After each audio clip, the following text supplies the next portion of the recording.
మాట పువ్వు లెక్క ఉండాలి, మనసు వెన్నె లెక్క ఉండాలి అని అంటుంటారు పెద్ద మనుషులు. కానీ నిన్న అలా చాలా మంది మాటలు రాళ్ళ తీరుగానే ఉంటున్నాయి.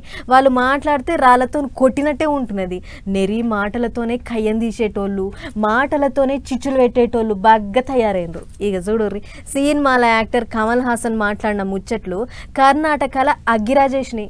అసలే ఆగమాగం అవుతున్నదంటే నిప్పులో ఉప్పేసినట్టు చేసిండు సినిమాలో హీరో కమల్ హాసన్.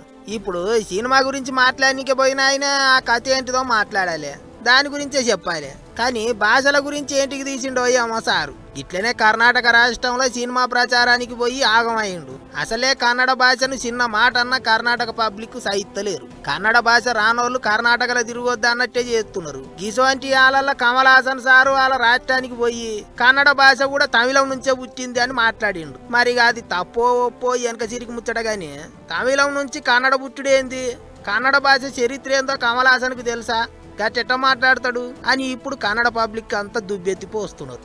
ఆఖరికి ముఖ్యమంత్రి సిద్ధరామయ్య కూడా చరిత్ర తెలిసినట్టు లేదు హీరోకు అన్నట్టు మాట్లాడి కన్నడ తమిళం భాష నుంచి పుట్టుడేంది, వెంటనే కమల్ హాసన్ మాపు చేయమని అడగాలి అన్నట్టు గరం అవుతున్నారు కర్ణాటక పబ్లిక్. లేకపోతే సినిమా ఆడనీయం అన్నట్టు కూడా వార్నింగులు ఇస్తాండ్రు. మరి ఏం చేస్తాడో ఏమో కమల్ హాసన్. ఇదివరకోసారి తమిళనాడు ముఖ్యమంత్రి స్టాలిన్ సారు కూడా కన్నడ పబ్లిక్ ను ద్రవిడులు అని కామెంట్ రాష్ట్రాలకు అప్పుడు కూడా పెద్దలొల్లి అయ్యింది. మరిగా ఈ భాషల పంచాది ఎంత దూరం పోతుందో ఏమో.